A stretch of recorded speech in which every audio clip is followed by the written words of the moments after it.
تنصر مدن ابدا بحمدی تعالی و بکرم مصطفیٰ صلی اللہ علیہ وسلم۔ آج کی شب میں قرآن عظیم کے 7 پارے مکمل ہو چکے ہیں۔ اللہ عز و جل بقیہ قرآن عظیم کو صحیح تجوید سے پڑھنے اور آپ سب کو سماعت کرنے کی توفیق عطا فرمائے۔ آج ہم نے سورۃ الانعام کی مکمل تلاوت کی اور سورہ مائدہ کا بقیہ جو کل ہم نے باقی رکھا تھا۔ مائدہ عربی میں دسترخوان کو کہتے ہیں۔ دسترخوان کے نام سے پوری سورہ ہے، اور قرآن کی سورتوں کے جو نام رکھے گئے ہیں اس میں کوئی نہ کوئی میٹر اس طرح سے ہوگا، مضمون اس نام کا ایسا ہوگا جس کی وجہ سے پورے سورہ کا نام ہی وہ رکھ دیا جاتا ہے۔ اب مائدہ دسترخوان سورہ کا نام ہے، تو اس سورہ میں ایسے کون سے دسترخوان کا ذکر ہے؟ کون سا دسترخوان ہے؟ ایک دسترخوان کا ذکر آیا ہے جو حضرت عیسیٰ علیہ السلام کے زمانے کو۔ عیسیٰ علیہ السلام نے اللہ کریم کی بارگاہ میں ایک بار دعا کی تھی۔ قال عیسیٰ ابن مریم اللہم ربنا انزل علینا مائدۃ من السماء، اے اللہ تو آسمان سے ہمارے لیے ایک دسترخوان اتار۔ دسترخوان کا مطلب صرف جو ہے کپڑے والا نہیں ہوتا، پلاسٹک والا نہیں ہوتا۔ دسترخوان کا مطلب پورے کھانے کے ساتھ، پوری نعمتوں کے ساتھ۔ کوئی یہ نہ سمجھے کہ خالی بچھانے والا جو سفرہ ہوتا ہے دسترخوان اتنا ہی اتارا گیا تھا، نہیں، کھانے نعمت پورے کھانوں کے ساتھ۔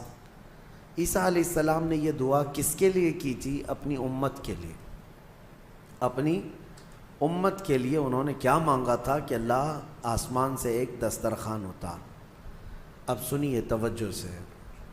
اور عیسیٰ علیہ السلام نے یہ عرض کیا کہ جس دن یہ دسترخوان اترے گا وہ ہمارے اگلوں پچھلوں کے لیے عید کا دن ہوگا۔ تکون لنا عیدا لاولنا و آخرنا، ہمارے پہلے والے لوگوں کے لیے اور بعد والے لوگوں کے لیے وہ دن کیا ہوگا؟ عید کا ہوگا۔ قرآن یہ کہتا ہے اگر آسمان سے کھانے کا دسترخوان اتر جائے تو وہ عید کا دن ہو سکتا ہے، اور جس دن پوری کائنات کا آقا اور اللہ کا محبوب آئے وہ دن عید کا کیوں نہیں ہو سکتا؟ دسترخوان کا اترنا عید کا دن ہے، لیکن پورے کائنات کے آقا کا آنا کیا عید کا دن نہیں ہوگا؟ 12 ربیع الاول شریف ہم سب سنی عید کا دن مناتے اسی لیے ہیں کہ جس کے صدقے میں پوری دنیا کو نعمت ملی، ہاں، جس کے صدقے میں سب دسترخوان بچھے، اس کے آنے کی خوشی منانا یقیناً قرآن کے روح سے جائز ہے۔ اب سنیے، عیسیٰ علیہ السلام نے تو دسترخوان مانگا، وہ اپنی امت کے لیے انہوں نے خانے نعمت مانگا۔ قربان جاؤ میرے مصطفیٰ کریم صلی اللہ علیہ وسلم کی ذات پر۔ اللہ کے حبیب صلی اللہ علیہ وسلم نے، سب نبیوں نے اپنی اپنی امت کے لیے کوئی نہ کوئی چیز مانگی ہے۔ جیسے موسیٰ علیہ السلام اللہ سے یہ دعا کرتے کہ مولا میری امت کو، ایمان والوں کو فرعون کے ظلم سے نجات دے دے۔ فرعون کا بدترین ظلم تھا اس کے شدید عذاب سے، اس کے شدید ظلم سے، اے اللہ میری امت کو نجات دے دے۔ عیسیٰ علیہ السلام نے خانے نعمت مانگا، دسترخوان مانگا اپنی امت کے لیے، مگر میرے آقا صلی اللہ علیہ وسلم جب رب تعالیٰ کی بارگاہ میں اپنی امت کے لیے کچھ مانگتے تو یوں کہتے کہ مولا قیامت کے دن بخشش ان کی میرے حوالے کر دے، میری امت کی بخشش، میری امت کی معافی کا پروانہ میرے حوالے کر دے۔ اور رسول کریم صلی اللہ تعالیٰ علیہ وسلم نے اپنی امت کے لیے اتنی بڑی چیز مانگی ہے۔ دیکھیں دسترخوان مل جاتا ہمیں بھی، حضور اگر مانگتے تو کیا ہمارے لیے نہیں ملتا؟ موسیٰ علیہ السلام نے دعا کیا تھا اپنی امت کے لیے، اور جنت سے کھانے اترے تھے، من و سلوہ کھانا اترا تھا، وہ چیزیں وہ کھائے پیے، لیکن کیا آج کسی نے چکھ کر کے دیکھا من و سلوہ کیسا تھا؟ وہ ان کی امت پر اترا تھا۔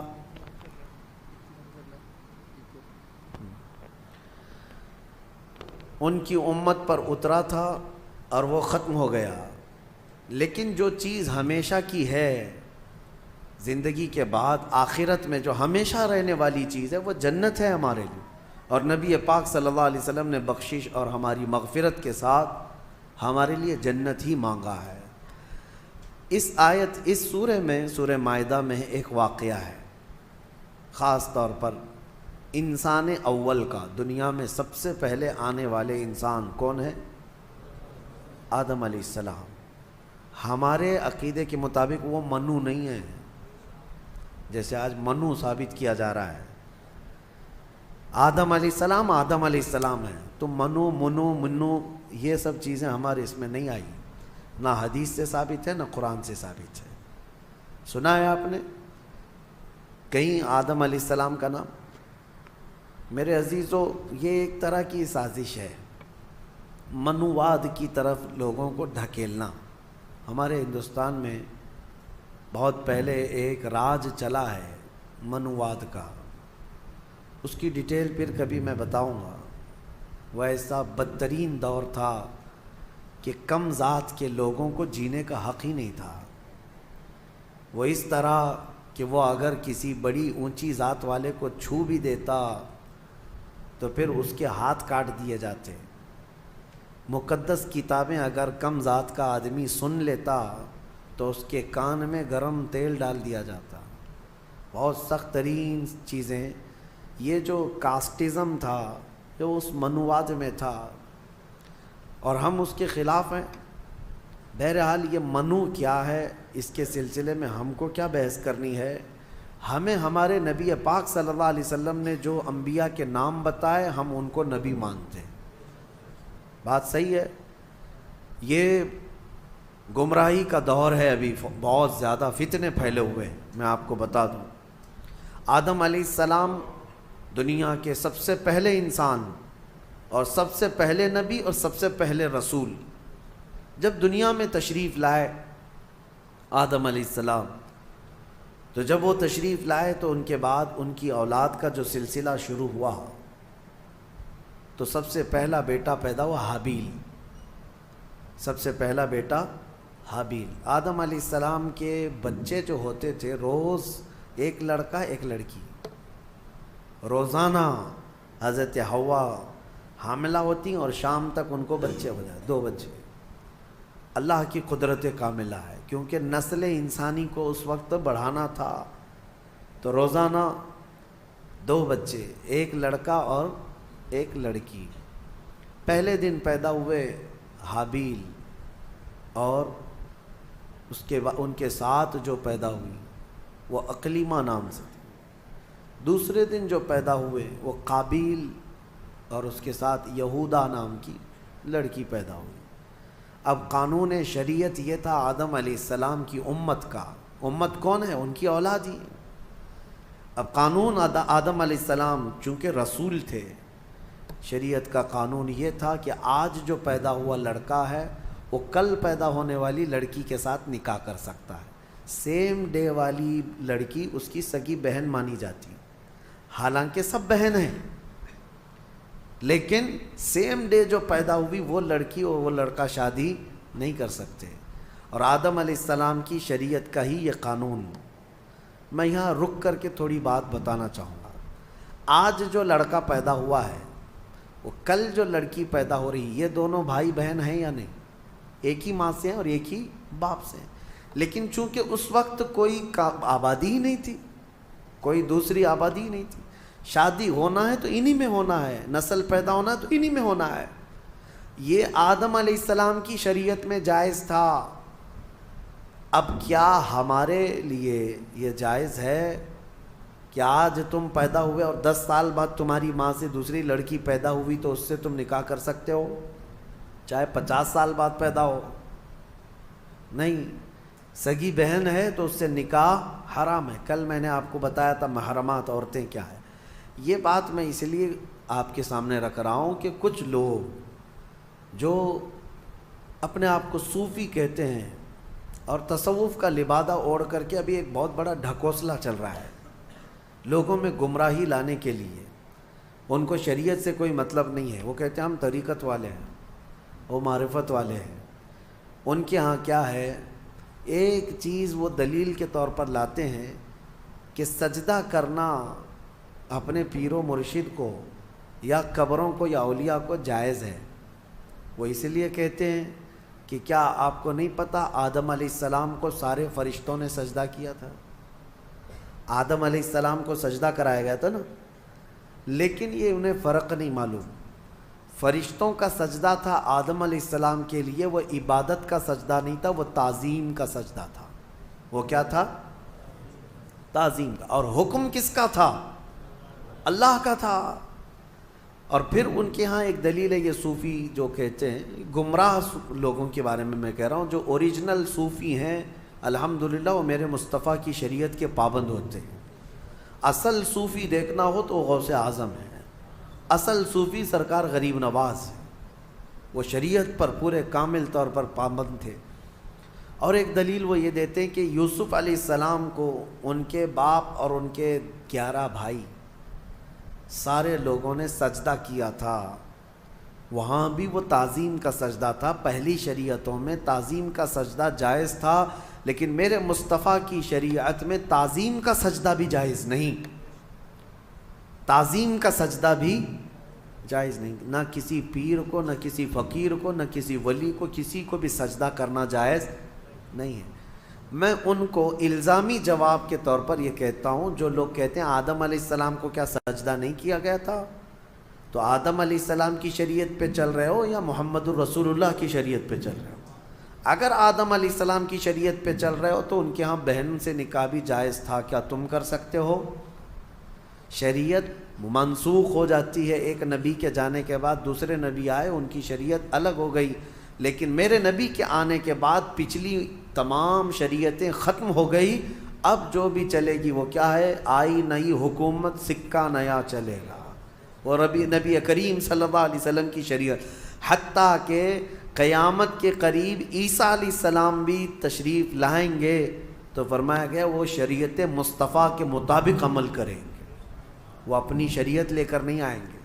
حالانکہ عیسیٰ علیہ السلام نبی بھی ہیں، رسول بھی ہیں، ان کے زمانے میں ان کی شریعت تھی، لیکن قیامت کے قریب اب عیسیٰ علیہ السلام آئیں گے تو کس کی شریعت پر عمل کریں گے؟ ہمارے نبی پاک صلی اللہ علیہ وسلم. اب سنیے، آدم علیہ السلام کے بڑے بیٹے حابیل اور قابیل کا واقعہ اس میں آیا ہے. کیا واقعہ ہے؟ ہوا یہ کہ حابیل کے ساتھ جو لڑکی پیدا ہوئی ان کے ساتھ نکاح نہیں جائز تھا. دوسرے دن جو لڑکی پیدا ہوئی یہودا، اس کے ساتھ حابیل کا نکاح ہونا تھا، اور قابیل جو دوسرے دن والا ہے اس کا نکاح پہلے دن والی لڑکی سے ہونا تھا. لیکن مسئلہ یہ تھا کہ قابیل کو یعنی چھوٹے بھائی کو اپنے ساتھ جو پیدا ہوئی وہ لڑکی زیادہ پسند تھی، وہ خوبصورت بھی زیادہ تھی، وہ لڑکی زیادہ خوبصورت تھی، اور اسے اپنے ساتھ پیدا ہوئی لڑکی سے ہی شادی کرنا تھا.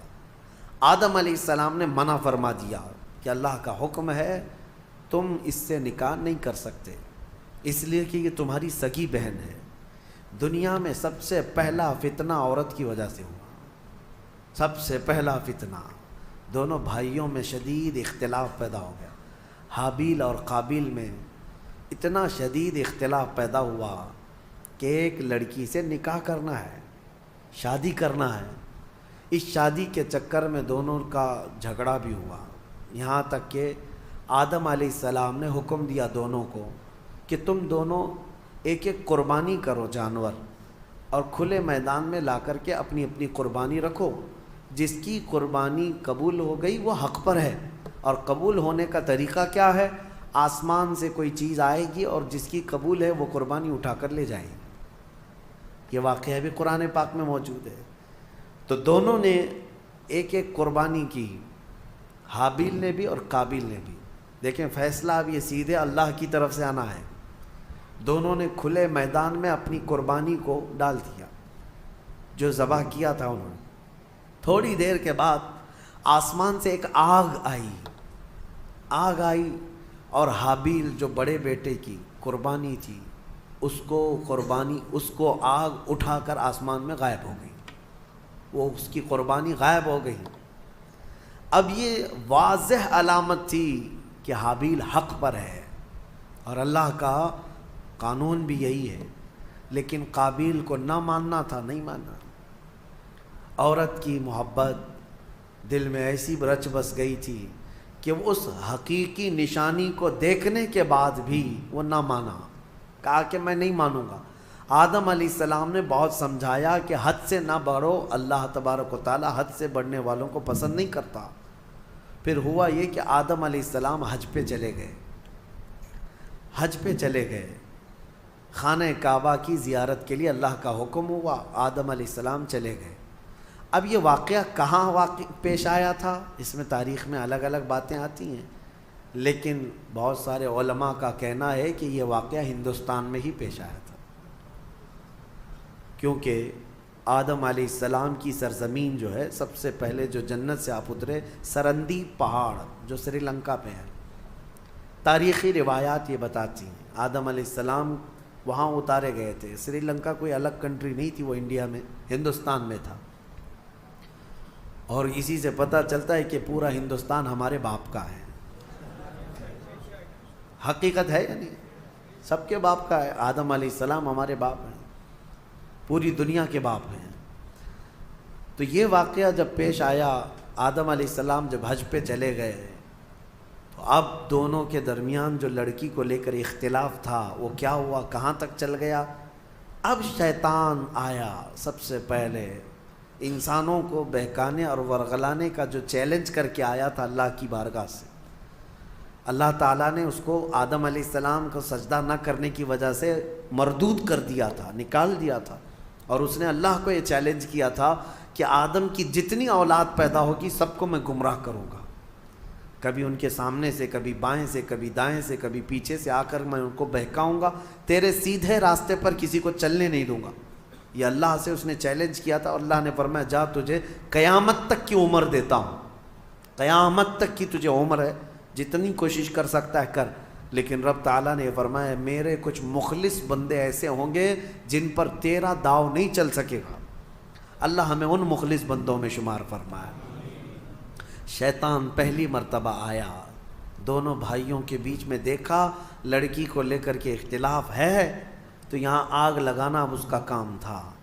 اس نے آ کر کے قابیل کو کہا تیرے لیے اچھا سا راستہ میں کیوں نہ بتاؤں، تیرے حق میں وہ لڑکی اچھی ہے، تجھے کرنا ہی چاہیے تھا، تیرا باپ بھی مخالف ہے، تیرا بڑا بھائی بھی مخالف ہے، لہذا ایک کام کر، اس تیرے بڑے بھائی کو دنیا سے ہی ختم کر دے، راستہ صاف ہو جائے گا۔ اس وقت تک ابھی موت نہیں معلوم کسی کو، پیدا تو ہوئے تھے لیکن موت ابھی تک کسی کی نہیں آئی ہے، نہ ہی مرنا معلوم، نہ ہی مارنا معلوم تھا۔ تو قابیل کو آ کر کے ابلیس نے، شیطان نے طریقہ بتایا۔ قابیل نے پوچھا میرے بھائی کو اگر ہمیشہ کے لیے میں راستے سے ہٹانا چاہوں تو کیا کرنا ہے؟ تو ابلیس نے ایک بہت بڑا پتھر اٹھا کر کے دکھایا، کہا کہ اس طرح پتھر اٹھاؤ اور اس کے سر پر مار دو۔ تو حابیل ایک جگہ پر بیٹھا ہوا تھا، اسے بھی خبر نہیں تھی کہ بھائی اپنی موت کا سبب بنتا ہے۔ تو قابیل جو چھوٹا بھائی تھا، لڑکی کے عشق میں جو پاگل تھا، پتھر اٹھایا اور لے جا کر اپنے بڑے بھائی کے سر پر پیچھے سے دے مارا۔ جیسی ہی مارا تو وہ سر پھٹ گیا اور بڑے بھائی کا اسی جگہ پر انتقال ہوا۔ دنیا کا پہلا مرڈر ہے، دنیا کی پہلی موت اور دنیا کا پہلا قتل کس نے کیا؟ چھوٹے بھائی نے بڑے بھائی۔ کس کے لیے کیا وہ بھی پتہ ہے، عورت کے لیے کیا۔ ہوا یہ کہ قتل کرنے کے بعد اب یہ تک نہیں پتہ تھا اس کو کہ کرنا کیا اس لاش کا۔ اللہ فرماتا ہے فَبَعَثَ اللَّهُ غُرَابًا يَبْحَثُ فِي الْأَرْضِ، اللہ تعالیٰ نے کوے کو بھیجا، کوا، دو کوے آسمان سے اڑتے ہوئے آئے، ایک کوا دوسرے کوے کو ٹھونک مارتا تھا، لڑائی دونوں کی چل رہی تھی، دونوں کووں کی لڑائی چل رہی۔ قرآن میں اللہ نے بیان فرمایا اس کو، لڑتے لڑتے ایک کوے نے دوسرے کوے کو اتنا مارا کہ زمین پر گر گیا، ایک کوا مر گیا، دوسرا کوا بیٹھا تھا۔ ایک زندہ کوا ہے اور ایک مردہ کوا ہے، کوے بھی دونوں بھائی ہی ہوں گے، اور کیا پتہ وہ بھی کسی لڑکی کے لیے لڑ رہے ہوں، لیکن یہ تو تفسیر میں نہیں ہے، کیوں لڑ رہے تھے یہ تو نہیں معلوم، لڑے اور مارا بھی ایک کوے نے اور مر گیا دوسرا کوا۔ تو رب تعالیٰ فرماتا ہے پہلے کوے نے اپنے پیروں سے زمین کھودنا شروع کیا، کچھ زمین کھودا اور مرے ہوئے کوے کو اس گڑھے میں دھکیل دیا اور پھر پیروں سے اس کے اوپر مٹی ڈال دیا۔ تو قابیل وہ کووں کی اس حرکت کو دیکھ رہا تھا، اس کے بعد اسے یہ پتہ چلا کہ اپنے مرے ہوئے بھائی کو اس طرح زمین میں چھپا دینا چاہیے، تو پہلی مرتبہ قابیل نے خود قبر کھودی اور حابیل کو اس کے اندر دفن کر دیا اور اس پر مٹی ڈال دیا۔ یہ دنیا کا پہلا قتل تھا ایک عورت کے حصول کے لیے، لیکن بتایا گیا کہ اس قابیل کو بھی وہ عورت نہیں مل سکی۔ آدم علیہ السلام جب تشریف لائے تو شریعت کا حکم عدولی اور پامالی کرنے کے سزا دی گئی اس شخص کو، قابیل کو۔ عورت نہ اس کو ملی نہ اس کو ملی۔ یہ دنیا ایسی ہے جس کو امام اہل سنت فاضل بریلوی رحمۃ اللہ علیہ نے کیا ہی بہترین انداز میں فرمایا، شہد دکھائے زہر پلائے، قاتل ڈائن شوہر کش، اس مردار پہ کیا للچائے، دنیا دیکھی بھالی ہے۔ ہاں یہ شہد دکھتا ہے، ہوتا زہر ہے۔ اب اس کے بعد آیت جو آئی ہے وہ ہمارے لیے سب سے بڑی عبرت کی آیت ہے۔ رب تعالیٰ فرماتا ہے من اجل ذالک کتبنا علی بنی اسرائیل، اسی وجہ سے اللہ فرماتا ہم نے یہ لکھ دیا کہ جس نے کسی ایک جان کو قتل کیا، ایک جان کو قتل کیا، اللہ فرماتا ہے فَكَأَنَّمَا قَتَلَ النَّاسَ جَمِيعًا، گویا کہ اس نے پورے انسانوں کا قتل کیا، پورے انسانوں کا قتل کیا۔ وَمَنْ أَحْيَاهَا فَكَأَنَّمَا أَحْيَا النَّاسَ جَمِيعًا، اور جس نے کسی ایک جان کو بچایا گویا کہ اس نے پورے انسانوں کو بچایا۔ یہ اللہ کا قانون ہے، جس نے ایک قتل کیا اس نے پورے انسانوں کا قتل کیا۔ اب یہاں سے قیامت تک جتنے مرڈر ہوں گے، قتل ہوں گے، ان سب قتل اور مرڈر کا گناہ اس قابیل کو دیا جائے گا جس نے سب سے پہلا قتل دنیا میں کیا۔ لیکن کوئی یہ نہ سمجھے کہ اس کو نہیں ملے گا، سب قابیل پہ جائے گا۔ ہاں یہ سوچ کر کے مرڈر شروع ہو جائے۔ قتل کرنے کا گناہ خود کا گناہ تو ہے ہی، لیکن اتنا بڑا گناہ اس کو بھی دیا جائے گا جو فرسٹ ٹائم شروع کیا ہے۔ اور اسی قاعدے کے مطابق کوئی بھی برا کام تم شروع کر رہے ہو، یاد رکھو اگر اس کی پیروی کرتے دوسرے لوگ بھی وہ گناہ میں ملوث ہوئے، ان سب کے گناہ کا بوجھ بھی تمہارے اوپر ڈالا جائے گا۔ ہو سکے تو کوئی نیا کام اچھا شروع کر دو تاکہ اس کی فالو کرتے کرتے لوگ ان کی نیکیاں تم تک آتی رہیں قیامت تک۔ کوئی برا کام تم نے، بہت سارے لوگ فیشن شروع کرتے ہیں، ان کو ایسا لگتا ہے کہ یہ میرا فیشن ہے، ایک نیا فیشن۔ گناہ کو اگر فیشن شروع کیا، نیکی کو فیشن بناؤ۔ اگر اس کی کوئی اقتدا کر لیا تو اس کا ثواب تمہیں ہے۔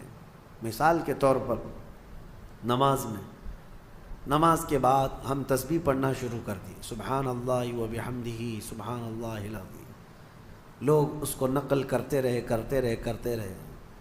جس نے بھی جہاں پر بھی شروع کیا، جب تک پڑھا جاتا رہے گا شروع کرنے والے کو اس کا ثواب ملتا رہے گا۔ آپ نماز کے بعد سلام شروع کر دیے، برسوں تک اگر میرے آقا کی بارگاہ میں لوگ اسی پر نقل کرتے ہوئے سلام پڑھتے رہے تو اس نئے کام کی ابتدا کرنے کا ثواب تو ہے ہی، لیکن جتنے لوگ اس نیک کام پر عمل کرتے رہیں گے ان سب کا ثواب بھی آپ کو دیا جائے گا، اور عمل کرنے والوں کے ثواب میں بھی کوئی کمی نہیں ہوگی۔ اسی طرح گناہ کا مسئلہ ہے کہ اگر تم نے نیا کام شروع کیا، پینٹ پھاڑ کر کے پہنو، سطر دکھا کر کے گھومو، کانوں میں بالیاں پہن لو، ہاتھوں میں چوڑیاں پہن لو، اور تھوڑی لمبی چوٹی لگا کر کے، مردوں کی بات کر رہا ہوں، نوجوان وہ یہ سمجھتے ہیں کہ ایک نیا فیشن ہے۔ یہ کون سا فیشن ہے کہ نہ مرد نظر آ رہا ہے نہ عورت نظر آ رہا ہے۔ اگر اس طرح کی حرکت کر کے کوئی نیا فیشن سمجھتا ہے گناہ کو، اور اس کا دیکھا دیکھی جتنے لوگ اس پر عمل کرتے رہیں گے ان سب کا گناہ اس کے اوپر ہوگا۔ شروعات میں اپنی جانب سے کوئی ایسی چیز نہ لاؤ، اللہ ہم سب کی حفاظت فرمائے۔ اس پر ایک نفیس بات میں گفتگو کر کے آگے بڑھ جاتا ہوں۔ مولا علی کرم اللہ وجہہ الکریم کی بارگاہ میں ایک مقدمہ آیا تھا، اس آیت کو یاد رکھیا، جس نے ایک آدمی کا قتل کیا گویا کہ اس نے سارے انسانوں کا قتل کیا، اور جس نے ایک آدمی کی جان بچائی اس نے سارے انسانوں کی جان بچائی۔ ایک مقدمہ آیا تھا حضرت علی کے بارگاہ میں۔ ہوا کیا تھا، ایک آدمی کا مرڈر ہو گیا، قتل ہو گیا۔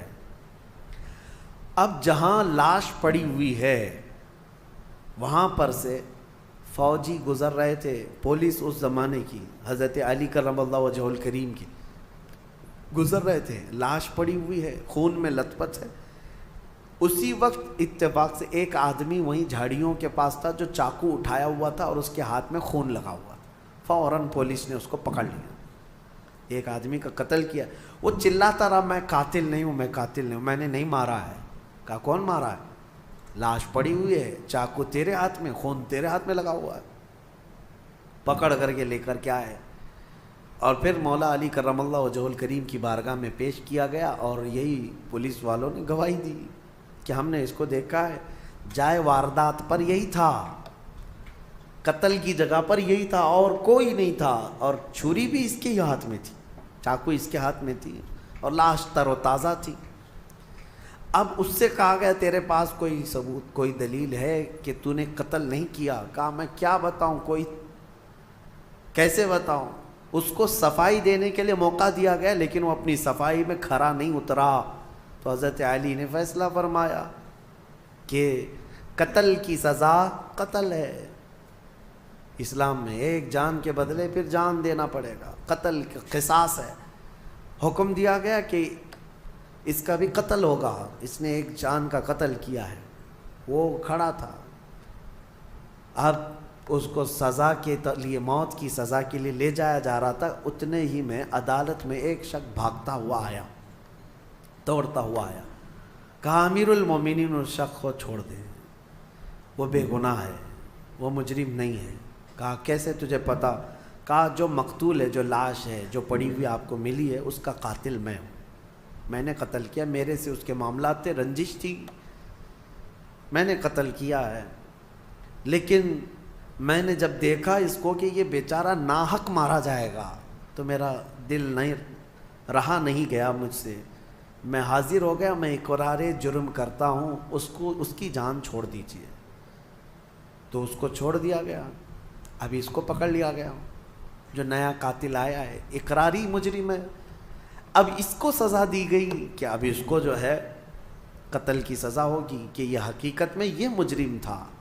اس وقت مولا حسین اور مولا امام حسن رضی اللہ تعالیٰ بچپن میں تھے یا جوانی میں تھے، بارگاہ حیدر کرار میں وہ بھی بیٹھے رہتے تھے۔ امام حسن مجتبیٰ کھڑے ہوئے، کہا بابا جان آپ نے فیصلہ پہلے والے کے بھی قتل کا سنایا تھا، دوسرے والے کی بھی قتل کا، اس کی بھی موت کی سزا، اس کو معاف کرنا چاہیے دوسرے والے کو۔ کہا کیسے؟ کہا آپ سزا کس آیت کے تحت سنا رہے ہیں؟ کوئی آیت ہوگی نا قرآن میں، قانون کیا ہے؟ فرمایا من قتل نفسا بغیر نفس، ایک جان کو جس نے قتل کیا اس نے انسانیت کا قتل کیا ہے، لہذا اس کو قتل کیا جائے گا۔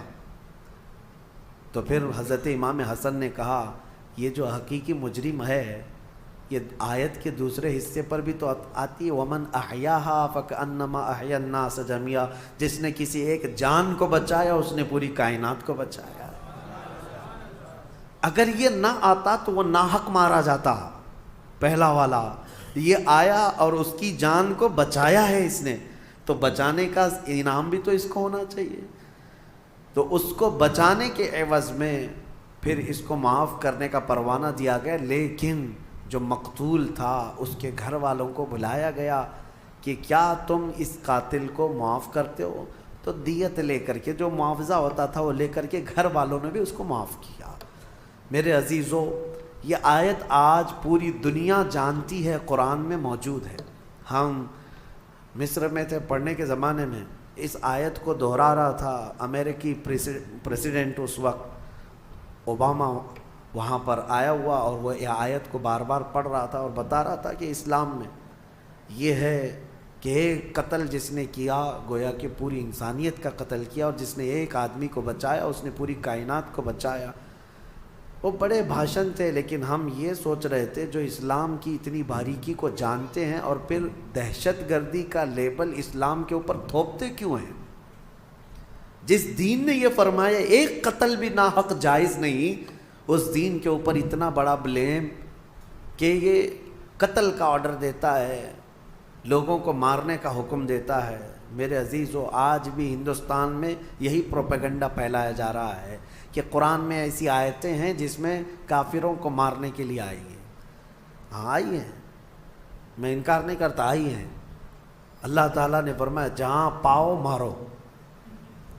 ہے یہ آیت بہت چبھتی ہے. حیث وجدتموہ فاقتلوہم حیث وجدتموہ، جہاں پاؤ قتل کر دو. اب اس کو سن کر کے پڑھ کر کے لوگوں کو وہ لگتا ہے کہ قرآن میں قتل کرنے کا حکم آیا، قتل کرنے کا حکم آیا. اتنا واویلا مچاتے ہیں، اتنا ڈھنڈورا پیٹتے ہیں. میں آپ کو بتاؤں، آپ اس چیز کو مذاق میں مت لیں. میں اگرچہ آپ کے ساتھ مذاق میں کہہ رہا ہوں، لیکن آیت حقیقت میں ہے اور آج بھی ہے. قرآن میں ہے، ہم نے تلاوت کیا، دوسرے پارے میں موجود ہے آیت. لیکن ایک لاجک آپ سے بھی اور ان سے بھی پوچھتا ہوں، دماغ میں آنے والی بات ہے. نماز کیوں پڑھتے ہیں؟ قرآن نے کیا کہا؟ اقیموا الصلاۃ، نماز قائم کرو. پوری دنیا کے مسلمان نماز پڑھ رہے ہیں کہ نہیں پڑھ رہے؟ کیوں؟ قرآن میں جو آیا مسلمان پریکٹیکلی اس پر عمل کرتے ہیں. قرآن میں خالی لکھنے کے لیے نہیں آیا، مسلمان اس پر عمل کرتے ہیں. اور پوری دنیا جانتی ہے سب سے زیادہ پریکٹیکل اپنے دین پر کوئی مذہب کے لوگ کرتے ہیں تو صرف مسلمان کرتے ہیں. سب سے زیادہ پریکٹیکلی جو ہے لائف کسی کی ہے ریلیجیس جس کو کہتے ہیں، وہ مسلمان ہیں پوری دنیا میں. باقی سب کے وہاں لکھے ہوئے بہت کچھ ہیں لیکن زندگی میں نہیں ہے. نماز پڑھنے کا حکم ہے، ہم نماز پڑھتے ہیں. زکوٰۃ دینے کا حکم ہے، ہم زکوٰۃ دیتے ہیں، ہے نا. حج کرنے کا حکم ہے، ہم حج کرتے ہیں. روزہ رکھنے کا حکم آیا، ہر سال رکھتے ہیں کہ نہیں. تو قتل کرنے کا حکم آیا، 1400 سال سے قتل کیوں نہیں کرتے؟ کیا جہاں مسلمانوں کی حکومت ہے مار رہے ہیں، قتل کر رہے ہیں؟ اور ان پاکھنڈیوں کو سوچنا چاہیے، اس ملک پہ 700 سال تک ہمارا راج رہا ہے. اگر اس آیت پر عمل کیے ہوتے تو ایک کیڑا بھی نہیں بچتا. اس آیت پر اگر عمل کیے ہوتے تو کوئی ایک مچھر اور ایک کیڑا بھی نہیں بچتا. انہیں سمجھنا چاہیے کہ اس کا ایک بیک گراؤنڈ ہے اس آیت کا، کس وقت نازل ہوئی، کس کے لیے نازل ہوئی، اور اس کو لا کر کے سب جگہ تھوپتے رہتے ہیں. میرے عزیزو، یہ ان کفار و مشرکین کے لیے تھا جنہوں نے صحابہ اکرام کا جینا دوبھر کر دیا تھا. اب میں آپ سے ان سے ایک سوال کرتا ہوں، ہمارے ملک میں کوئی دشمن ملک کا نام سنتے ہی ان کے دماغ میں ایک ہی ملک آتا ہے بہرحال. اور دہشت گرد بھی، آتنکواد بھی وہیں کے ہوتے ہیں ان کے حساب سے. اگر 4 آتنکوادی گھس کر کے آ گئے ہیں میرے اپنے اس دیش میں، آپ کے ملک میں، اور وہ سڑکوں پر دندناتے ہوئے گھوم رہے ہیں، تو یہاں کی جو عدالت عالیہ ہے، ہائی کورٹ ہو، اوپر کی عدالت، وہ کیا آرڈر جاری کرے گی پولیس کو؟ جہاں پاؤ انکاؤنٹر کرو، جہاں پاؤ. کیوں؟ دیش دروہی ہیں، ملک کو نقصان پہنچا سکتے ہیں، یہاں کے باشندوں کو بم سے اڑا سکتے ہیں. تو ایسے خطرناک ڈینجر لوگ اگر ملک میں داخل ہو گئے تو کامن سی بات ہے، ہر ملک والا یہی آرڈر جاری کرے گا کہ یہ جہاں نظر آئیں ان کو مار ڈالو، شوٹ کرو، وہاں اسپاٹ پہ شوٹ کرو. یہ آج کرنا جائز ہے. اور اسلام میں جو حکم آیا تھا اسی نہج پر تھا کہ مکہ سے صحابہ کو، رسول پاک صلی اللہ علیہ وسلم کو گھر بار سب چھوڑ کر کے جانا پڑا. ان ظالموں کو یہ نہیں معلوم کہ میرے آقا نے 3 سال تک پتے کھائے مکہ میں. مکہ والوں نے ایسا بائیکاٹ کر کے رکھا تھا، سلام کلام ہر چیز بند، تجارت لین دین سب بند تھا حضور پاک پر. چمڑے پانی میں ابال کر کے کھائے 3 سال تک. یہ ظلم کیا. کیا وہ سب انہیں نہیں پتا کہ بلال حبشی کو انگاروں میں سلاتے تھے، یہ پیر میں رسی باندھ کر کے سڑکوں پر کھینچتے تھے. حضرت خباب بن الارت کو، خبیب ابن عدی کو مسلح کر دیا تھا، ہونٹ کاٹے تھے، ناک کاٹے تھے، کان کاٹے تھے، آنکھوں میں گرم سلائیاں پھیری تھی، ناخنوں کو پکڑ سے کھینچا تھا. یہ دہشت گردی نہیں ہے؟ اور ایسے حالات میں جب رسول پاک ہجرت کر کے مدینے چلے گئے تو یہ ظالم وہاں پر بھی جانے لگے، کہاں؟ مدینے کو بھی اجاڑنے کے لیے۔ اب بتاؤ اللہ کا حکم نہیں آئے گا کہ ایسے آتنکوادی جب بھی مدینے میں آئیں پکڑو ان کو؟ اور کیا کرنا چاہیے؟ یہ انصاف ہے یا عدل کا تقاضا ہے؟ آج بھی میرے ملک کی اگر حفاظت کی بات پوچھے گا مجھ سے کوئی، میں یہی کہوں گا کوئی دشمن ملک کا آتنکوادی اور یہاں میرے ملک کو نقصان پہنچانے کے لیے آئے گا، بغیر سوچے سمجھے ہم آرڈر جاری کرتے ہیں اگر ہمارے پاس پاور ہوگا۔ ہاں، اور دوسری بات، اس آیت کو یہ لوگ لے کر کے بہت واویلا مچاتے ہیں، کافروں کو مارنا ہے، کافروں کو مارنا ہے، قرآن میں لکھا ہے، قرآن میں لکھا ہے۔ یہ کس کے لیے حکم ہے؟ ہر مسلمان کے لیے نہیں ہے۔ جو صاحب اختیار، جو پاور والا ہے، جو سزا دینے کے اختیارات جس کو ہیں، اس کو حکم دیا گیا۔ چوری کرنے پر قرآن میں ہاتھ کاٹنے کی بھی سزا ہے، لیکن یہ نہیں ہے کہ ہمارے گھر میں چور رات میں پکڑا گیا اور میں چاقو لے کے رات میں کاٹ ڈالوں، یہ نہیں ہے۔ اسلامی حکومت بھی ہے تو چور کو پکڑو اور لے جاؤ حاکم کے پاس پیش کرو، حاکم پھر سزا دے گا۔ یہ نہیں کہ ہر گھر والے چاقو لے کے بیٹھے رہے۔ تو اسلام میں سزا دینے کے بھی جو احکام ہیں وہ حکام سے ریلیٹڈ ہیں، جو صاحب اختیار ہے وہ سزا دیں گے۔ تو بہرحال آپ اس بات کو سمجھیں، بہت مرتبہ میں نے اس کا کلیریفیکیشن دیا ہے کہ قرآن میں جو آیتیں آئی ہیں وہ قتل کے لیے ان کا ایک بیک گراؤنڈ ہے، ان کا ایک پس منظر ہے، وہ ایک خاص وقت کے لیے ہوئی تھی، اس وقت کے کیا حالات تھے یہ سب پڑھنا چاہیے، پھر قرآن پر انگلی اٹھاؤ۔ اللہ کریم ہم سب کو حقانیت پر قائم رکھے اور حق بولنے کی توفیق عطا فرمائے۔ میرے عزیزو، جہاد کے سلسلے میں بھی آیتیں آئی ہیں، میں کھل کر کے بتاؤں گا۔ یقیناً جہاد ایک مقدس لفظ ہے، نبی پاک صلی اللہ تعالیٰ علیہ وسلم نے جتنے جہاد فرمائے ان میں اکثر ڈیفنس کے لیے بھی ہوئے ہیں، ڈیفنس کے لیے ہوئے ہیں۔ اور کچھ لوگ یہ اعتراض کرتے ہیں کہ انہوں نے زبردستی جو کلمہ نہیں پڑھتا تھا اس کو جا کے مارتے تھے، نہیں، نبی پاک صلی اللہ تعالیٰ علیہ وسلم نے ایسا حکم نہیں فرمایا، اور نہ ہی پوری دنیا کے مسلمانوں کو یہ حکم دیا گیا۔ آج مجھے آپ یہ بتائیں، ہندوستان میں ابھی یہ کہتے ہیں ابھی تمہارا پاور نہیں اس لیے مارتے نہیں ہو، اور پھر جو پاور تھا 700 سال تک تب کیا یہاں کے ہر مندر کو توڑ دیا گیا؟ کیا یہاں کے سارے ہندوؤں کو ختم کیا گیا؟ آج بھی میجورٹی ہندوؤں کی ہے، ہر زمانے میں رہی ہے، اس زمانے میں بھی تھی۔ ہاں، کچھ مندر اگر ٹوٹے ہیں، کچھ مسجد بھی ٹوٹے ہیں، لیکن وہ جنگوں میں آپسی معاملات میں ہو سکتا ہے، ورنہ 1000 سال پرانے مندر بھی آج ہندوستان میں موجود ہیں۔ 1000 سال پرانی جن کی تاریخ ہے وہ آج بھی موجود ہیں۔ بنگال کی سرزمین میں، ہمارے کرناٹک میں جائیں، 800 سال پرانے مندر موجود ہیں۔ ان مندروں کے ساتھ چھیڑ چھاڑ نہیں کیا گیا تھا جب یہاں پر اسلامی حکومت تھی۔ میرے عزیزو، اسلام اس بات کا حکم نہیں دیتا۔ سیدنا عمر فاروق رضی اللہ تعالیٰ عنہ جب بیت المقدس فتح ہوا تو خود چل کر کے گئے تھے۔ میں آپ کو بتاؤں، بیت المقدس میں پہلی اذان ہوئی، نماز ہوئی، وہاں آج بھی ایک گرجا گھر، ایک چرچ ہے بیت المقدس سے قریب، کیونکہ عیسائیوں کی حکومت تھی، عیسائیوں سے مسلمانوں کے ہاتھ میں آئی بیت المقدس۔ تو جب حضرت عمر گئے تو عیسائیوں نے ریکویسٹ یہ کیا، خلیفۃ رسول اللہ امیر المومنین آئے ہیں، سب دیکھنے کے لیے آ گئے تھے حضرت عمر کو، نام تو سنا تھا۔ تو عیسائیوں کا جو بڑا پادری تھا وہ آ کر کے ریکویسٹ کرتا ہے کہ آپ آئے ہیں تو ہماری چرچ میں بھی وزٹ کریں، ہماری گرجا گھر، ہماری عبادت گاہ۔ حضرت عمر وہاں تک گئے، امیر المومنین، تو عیسائیوں نے یہ کہا کہ آپ یہاں پر نماز پڑھ لیں۔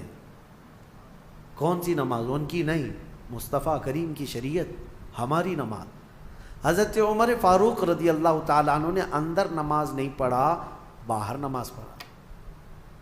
تو ان لوگوں کے دلوں میں ایک بات یہ آئی، کیا ہماری عبادت گاہ میں آپ کی عبادت نہیں ہوتی؟ سنو، حضرت عمر فاروق رضی اللہ تعالیٰ عنہ نے فرمایا، یہ میرے نبی کی خصوصیت ہے کہ اللہ نے پوری روئے زمین میرے نبی کے لیے سجدہ گاہ بنایا، جہاں پاک زمین ہو ہم سجدہ کریں گے۔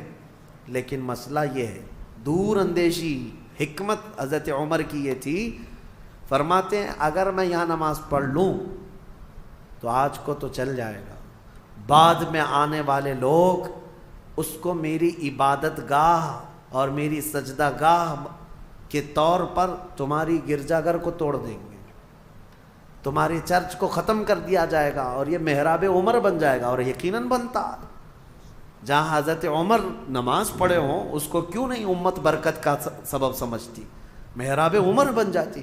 حضرت عمر کہتے ہیں کہ یہ تمہاری عبادت گاہ پھر باقی نہیں رہے گی۔ تو جن کے اندر اتنی وسعت ظرفی ہے، اتنا کشادہ دل ہے، ان کو آج کہا جاتا ہے کہ سب چیزیں توڑ دی گئیں۔ جو چیزیں ٹوٹی ہیں اس کی تاریخ لے کر کے آؤ، انشاءاللہ اس کے بعد ہم بات کریں گے۔ اسلام عدل و مساوات کے ساتھ، امن کے ساتھ پھیلا ہے۔ اللہ کریم ہم سب کو اسی دین پر زندہ رکھے اور اسی دین پر ہمارا خاتمہ بالخیر فرمائے۔ اور اس میں سورہ مائدہ اور سورہ انعام کی جو ہم نے آج تلاوت کی، ایک آیت میں پڑھتا ہوں 7ویں پارے کی، کیونکہ اس کا حق باقی رہ جائے۔ اللہ تبارک و تعالیٰ نے اس میں فرمایا فَلَمَّا نَسُوا مَا ذُكِّرُوا بِهِ فَتَحْنَا عَلَيْهِمْ أَبْوَابَ كُلِّ شَيْءٍ۔ یہ ہم سب کے لیے بہت درس والی آیت ہے۔ اللہ فرماتا ہے جب لوگ مجھے بھول جائیں، جب لوگ مجھے بھول جائیں، اللہ کو بھول جائیں، تو اللہ فرماتا ہے ہم ان پر خوشیوں کے سارے دروازے کھول دیتے ہیں۔ اللہ اکبر۔ جب بندہ اللہ کو بھول جائے، عبادت سے دور بھاگنے لگے، اللہ فرماتا ہے میں اس پر خوشیوں کے سارے دروازے کھول دیتا ہوں۔ حتی اذا فرحوا بما اوتوا، یہاں تک کہ وہ خوب خوش ہو جائے جو کچھ بھی ہم نے دیا ہے۔ پھر اللہ فرماتا ہے فَأَخَذْنَاهُمْ بَغْتَةً، اچانک ایک دن ہم ان کی پکڑ کریں گے، اچانک ایک دن پکڑ کریں گے۔ جب زیادہ خوشیاں آنے لگ جائیں تو یہ بھی ڈرو کہ کہیں اللہ نے مجھے ڈھیل تو نہیں دے دیا، میرے گناہوں کی وجہ سے مجھے مہلت تو نہیں دے دیا۔ اس بات سے خوف کریں، ڈریں۔ اور جو لوگ یہ کہتے ہیں کہ ہمیشہ خوشیاں ہی خوشیاں ہونی چاہیے، ایسی بھی چیز مت مانگو۔ دنیا قید خانہ ہے، دنیا قید خانہ، حقیقی خوشیاں تو ہماری جنت میں رکھی ہیں۔ لیکن اس آیت کو سمجھو، اللہ فرما رہا ہے جب لوگ بھول جائیں تو اللہ ساری خوشیوں کے دروازے کھول دیتا ہے۔ اور جو دوسروں کو آج خوش دیکھ رہے ہیں کہ وہ کفار ہیں، مشرکین ہیں، ایک نماز نہیں پڑھتے، بڑی بڑی بلڈنگوں میں رہتے ہیں، دنیا ان سے تم مرعوب مت ہونا، ان کی جنت یہی ہے۔